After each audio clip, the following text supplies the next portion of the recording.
दूसरा अध्याय जंगल और जनकपुर। राजमहल से निकलकर महर्षि विश्वामित्र सरयू नदी की ओर बढ़े। दोनों राजकुमार साथ थे। उन्हें नदी पार करनी थी। आश्रम पहुंचने के लिए विश्वामित्र ने अयोध्या के निकट नदी पार नहीं की। दूर तक सरयू के किनारे किनारे चलते रहे। दक्षिणी तट पर, उसी तट पर जिस पर अयोध्या नगरी थी, वे चलते रहे। नदी के घुमाव के साथ साथ राजमहल पीछे छूट गया। उसकी आखिरी बस्ती भी निकल गई। चलते चलते एक तीखा मोड़ आया तो सब कुछ दृष्टि से ओझल हो गया। राम और लक्ष्मण ने एक बार भी पीछे मुड़कर नहीं देखा। उनकी नज़र सामने थी, महर्षि विश्वामित्र के सधे कदमों की ओर। सूरज की चमक धीमी पड़ने लगी। शाम होने को आई। राजकुमारों के चेहरे पर थकान का कोई चिन्ह नहीं था, उत्साह था। वे दिन भर पैदल चलने थे और चलने को तैयार थे। महर्षि अचानक रुके। उन्होंने आसमान पर दृष्टि डाली।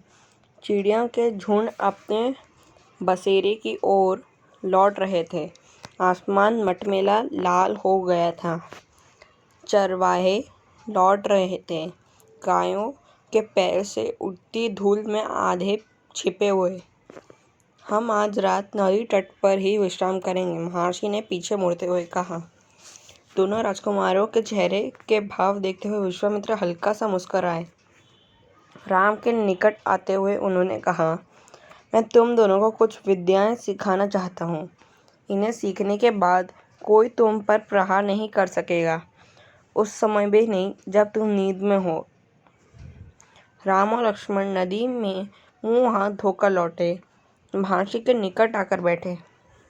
विश्वामित्र ने दोनों भाइयों को बला अति बला नाम की विद्या सिखाई। रात में वे लोग वहीं सो गए, तिनकों और पत्तों का बिस्तर बनाकर। नींद आने तक महर्षि उनसे बात करते रहे। सुबह हुई, यात्रा फिर शुरू हो गई। मार्ग वही था, सरयू नदी के किनारे किनारे। चलते चलते वे एक ऐसी जगह पहुंचे जहां दो नदियां आपस में मिलती थीं। उस संगम की दूसरी नदी गंगा थी। महर्षि अब भी आगे चल रहे थे, लेकिन एक अंतर आ गया था। राम लक्ष्मण अब दूरी बनाकर नहीं चलते थे। महर्षि के ठीक पीछे थे ताकि उनकी बातें ध्यान से सुन सकें।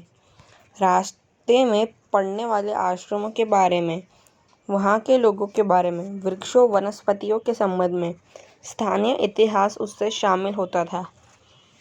आगे की यात्रा कठिन थी, जंगलों से होकर जाना था। उससे पहले उन्हें नदी पार करनी थी। रात में ऐसा करना महर्षि विश्वामित्र को उचित नहीं लगा। तीनों लोग वहीं रुक गए, संगम पर बने एक आश्रम में। अगली सुबह उन्होंने नाव से गंगा पार की। नदी पार जंगल था, घना, दुर्गम। सूरज की किरणें धरती तक नहीं पहुंचती थी। इतना घना, वह डरावना भी था। हर ओर से झिंगुरों की आवाज़, जानवरों की दहाड़, कर्कश ध्वनियाँ। राम और लक्ष्मण को आश्वस्त करते हुए महर्षि ने कहा, ये जानवर और वनस्पतियाँ जंगल की शोभा हैं, इनसे कोई डर नहीं है। असली खतरा राक्षसी ताड़का से है, वह यहीं रहती है। तुम्हें वह खतरा हमेशा के लिए मिटा देना है। ताड़का के डर से कोई उस वन में नहीं आता था। जो भी आता, ताड़का उसे मार डालती, अचानक आक्रमण कर देती। उसका डर इतना था कि उस सुंदर वन का नाम ताड़का वन पड़ गया था। राम ने महर्षि की आज्ञा मान ली, धनुष पर प्रत्यंचा चढ़ाई और उसे एक बार खींचकर छोड़ा। इतना ताड़का को क्रोधित करने के लिए बहुत था। टंकार सुनते ही क्रोध से बिलबिलाई ताड़का गरजती हुई राम की ओर दौड़ी। दो बालकों को देखकर उसका क्रोध और भड़क उठा। जंगल में जैसे तूफान आ गया। विशालकाय पेड़ कांप उठे, पत्ते टूटकर इधर उधर उड़ने लगे। धूल का घना बादल छा गया, उसमें कुछ दिखाई नहीं पड़ता था। फिर ताड़का ने पत्थर बरसाने शुरू कर दिए। राह ने उस पर बाण चलाए। लक्ष्मण ने भी निशाना साधा। ताड़का बांधों से गिर गई। राम का एक बाण उसके हृदय में लगा। वह गिर पड़ी, फिर नहीं उठ पाई। विश्वामित्र बहुत प्रसन्न हो गए। उन्होंने राम को गले लगा लिया। उन्होंने दोनों राजकुमारों को 100 तरह के नए अस्त्र शस्त्र दिए। उनका प्रयोग करने की विधि बताई, उनका महत्व समझाया। महर्षि का आश्रम वहां से अधिक दूर नहीं था, लेकिन तब तक रात हो चली थी। विश्वामित्र ने वह दूरी अगले दिन तय करने का निर्णय लिया। ताड़का मर चुकी थी, उसका भय नहीं था। तीनों ने रात वहीं बिताई, ताड़का वन में, जो अब पूरी तरह भयमुक्त था। सब जंगल बदला हुआ था। अब वह ताड़का वन नहीं था, क्योंकि ताड़का नहीं थी। भयानक आवाज़ें गायब हो चुकी थी। पत्तों से गुजरती हवा थी, उसकी सरसराहट का संगीत था। चिड़ियों की चहचहाट थी, शांति थी। तस्वीर बदल गई थी। सिद्धाश्रम का अंतिम पड़ाव था महर्षि का आश्रम। रास्ता छोटा भी था, मनोहारी भी। प्राकृतिक सौंदर्य का आनंद लेते तीनों लोग जल्दी ही आश्रम पहुंच गए। आश्रम वासियों ने उनकी आगवानी की, अभिनंदन किया। उनकी प्रसन्नता दोगुनी हो गई। महर्षि विश्वामित्र के आश्रम लौटने की खुशी थी। राम लक्ष्मण के आगमन का सुख। विश्वामित्र यज्ञ की तैयारियों में लग गए। अनुष्ठान प्रारंभ हुआ। आश्रम की रक्षा की जिम्मेदारी राम लक्ष्मण को सौंपकर महर्षि आश्वस्त थे। अनुष्ठान अपने अंतिम चरण में था, पूरा होने वाला था कुछ ही दिनों में।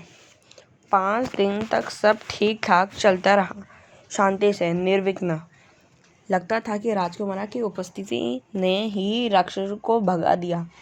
राम और लक्ष्मण ने यज्ञ पूरा होने तक न सोने का निर्णय किया। वे लगातार जगते रहे, चौकस रहे।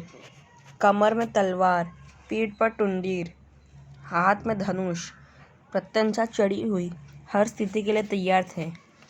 अनुष्ठान का अंतिम दिन अचानक भयानक आवाज से आसमान भर गया। सुबाहु और मारीच ने राक्षसों के दल बल के साथ आश्रम पर धावा बोल दिया। मारीच क्रोधित था, यज्ञ के अलावा भी, इस बात से कि राम लक्ष्मण ने उसकी मां को मारा था, ताड़का को। राम ने राक्षसों का हमला होते ही कार्रवाई की, धनुष उठाया और मारीच को निशाना बनाया। मारीच बाण लगते ही मूर्छित हो गया। बाण के वेग से बहुत दूर जाकर गिरा, समुद्र के किनारे। वह मरा नहीं। जब होश आया तो उठकर दक्षिण दिशा की ओर भाग गया। राम का दूसरा बाण सुबाहु को लगा, उसके प्राण वहीं निकल गए। सुबाहु के मरने पर राक्षस सेना ने भगदड़ मच गई। वे चीखते चिल्लाते भागे। कुछ लक्ष्मण के बाणों का शिकार हुए, अन्य जान बचाकर भाग खड़े हुए। महर्षि विश्वामित्र का अनुष्ठान संपन्न हुआ। राम ने महर्षि को प्रणाम करते हुए पूछा, अब हमारे लिए क्या आज्ञा है मुनिवर? महर्षि ने राम को गले लगाया, कहा, हम लोग यहाँ से मिथिला जाएंगे, महाराज जनक के यहाँ, विदेहराज के दरबार में। मैं चाहता हूँ कि तुम दोनों मेरे साथ चलो, उनके आयोजन में हिस्सा लेने। महाराज के पास एक अद्भुत शिव धनुष है, तुम भी उसे देखो। राम और लक्ष्मण अगली यात्रा को लेकर उत्साहित थे। नए स्थान देखने और जानने का अवसर। सोन नदी पार कर विश्वामित्र मिथिला की सीमा के पास पहुंचे। अपने शिष्य और राजकुमारों के साथ वे गौतम ऋषि के आश्रम से होते हुए नगर में पहुंचे। राजा जनक ने महल से बाहर आकर विश्वामित्र का स्वागत किया। तभी उनकी दृष्टि राजकुमारों पर पड़ी। विदेहराज चकित रह गए। वे स्वयं को रोक नहीं पाए। महर्षि से पूछा, ये सुंदर राजकुमार कौन है? मैं इनके आकर्षण से खींचता जा रहा हूँ। ये राम और लक्ष्मण है, महाराज दशरथ के पुत्र। मैं इन्हें अपने साथ लाया हूँ आपका अद्भुत धनुष दिखाने। विदेहराज ने महर्षि, उनके शिष्य और राजकुमारों के ठहरने की व्यवस्था की, एक सुंदर उद्यान में। अगले दिन सभी आमंत्रित लोग ऋषि मुनि और राजकुमार यज्ञशाला में उपस्थित हुए। वहां महर्षि ने फिर धनुष का उल्लेख किया। महाराज जनक ने अपने अनुचरों को आज्ञा दी, शिव धनुष को यज्ञशाला में लाया जाए। शिव धनुष सचमुच विशाल था, लोहे की पेटी में रखा हुआ था। पेटी में पहिए लगे हुए थे, 8 पहिए। उसे उठाना लगभग असंभव था। पहियों के सहारे खिसकाकर उसे एक से दूसरी जगह ले जाया जाता था। अनुचर मुश्किल से उसे खींचते हुए यज्ञशाला में ले आए। धनुष देखते ही विदेहराज एक पल के लिए उदास हो गए। उन्होंने कहा, मुनिवर, मैंने प्रतिज्ञा की है अपनी पुत्री सीता के विवाह के संबंध में। जो यह धनुष उठाकर उस पर प्रत्यंचा चढ़ा देगा, उसी के साथ सीता का विवाह होगा। अनेक राजकुमारों ने प्रयास किया और लज्जित हुए। उठाना तो दूर, वे इसे हिला तक नहीं सके। प्रत्यंचा क्या चढ़ाते? विदेहराज का संकेत समझकर महर्षि विश्वामित्र ने राम से कहा, उठो वत्स, यह धनुष देखो। राम ने सिर झुकाकर गुरु की आज्ञा स्वीकार की। आगे बढ़े, पेटी का ढक्कन खोल दिया। राम ने पहले धनुष देखा, फिर महर्षि को। गुरु का संकेत मिलने पर राम ने वह विशाल धनुष सहज ही उठा लिया। यज्ञशाला में उपस्थित सभी लोग हतप्रभ थे। इसके प्रत्यंचा चढ़ा दो मुनिवर? राम ने पूछा। अवश्य, यदि ऐसा कर सकते हो विदेहराज चकित थे। राम ने आसानी से धनुष झुकाया, ऊपर से दबाकर प्रत्यंचा खींची। दबाव से धनुष बीच से टूट गया। उसके 2 टुकड़े हो गए, बच्चों के खिलौनों की तरह। यज्ञशाला में सन्नाटा छा गया। सब चुप थे, एक दूसरे की ओर देख रहे थे। सभागार की चुप्पी महाराज जनक ने तोड़ी। उनकी खुशी का ठिकाना न था। उन्हें सीता के लिए योग्य वर मिल गया था। उनकी प्रतिज्ञा पूरी हुई। जनक राज ने कहा, मुनिवर, आपकी अनुमति हो तो मैं महाराज दशरथ के पास संदेश भेजूं, भारत लेकर आने का निमंत्रण। यह शुभ संदेश उन्हें शीघ्र भेजना चाहिए। महर्षि की अनुमति से दूत अयोध्या भेजे गए, सबसे तेज चलने वाले रथों से। इस बीच जनकपुर में धूम मच गई। भारत के स्वागत की तैयारियां होने लगी। नगर की प्रसन्नता चरम पर थी। महाराज जनक का संदेश मिलते ही अयोध्या में भी खुशी छा गई। आनन फानन में भारत तैयार हुई।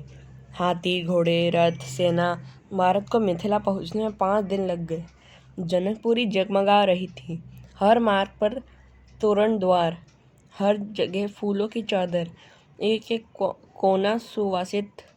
हर घर के प्रवेश द्वार पर वंदनवार, एक एक घर से मंगल गीत। मुख्य मार्ग पर दर्शकों की अपार भीड़। खिड़कियों और छज्जों से झांकती महिलाएं। एक नजर राम को देख ले, राम सीता की जोड़ी दिख जाए।